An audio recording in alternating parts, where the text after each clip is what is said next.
இப்படி இல்லாம சிவவாக்கிய சித்தர் வரிகள் எழுதியிருக்காரு. இதை கொஞ்சம் முழுசா கேளுங்க.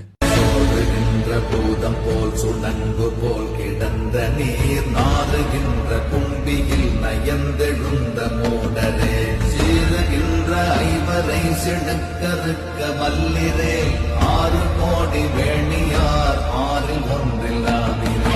நாம் உண்ணும் உணவின் சத்துகளினால் பஞ்சபூதங்களால் உருவாகக்கூடிய விந்துகள் நம் விந்து பையில் சேர்கிறது. அந்த ஆண்மை நீரை நாறுகின்ற சாக்கடையில் வீழ்ந்து எழுவதைப் போல சிற்றின்பத்தில் மூழ்கி காம ஆசைகளால் வீணடிக்கும் மூடர்களை காமத்தை தூண்டும் ஐம்புலன்களையும் 5 எழுத்துகளாக உள்ளடக்கி வாசியோகத்தால் அந்நீரை அனலாய் மேலேற்றி காம ஆசையிலிருந்து வெளிவர வல்லவரானால் கோடி மனிதர்களில் ஒருவராய் அருட்பெரும் ஒளிச்சுடராவீர் அப்படிங்கிறது சிவவாக்கிய சித்தர். பொதுவாகவே சிவவாக்கிய சித்தருடைய வரிகள் மூட நம்பிக்கைகளுக்கு எதிரானதாகவும் மனிதனுடைய மனதை மிக ஆழமாக சிந்திக்க வைக்கக்கூடிய வகையில தான் இருக்கும். அவர் எழுதிய 500க்கும் மேற்பட்ட பாடல் வரிகள்ல இதுவும் ஒண்ணு. இதை கண்டிப்பாக உங்க நண்பர்கள் அனைவருக்கும் பகிருங்க.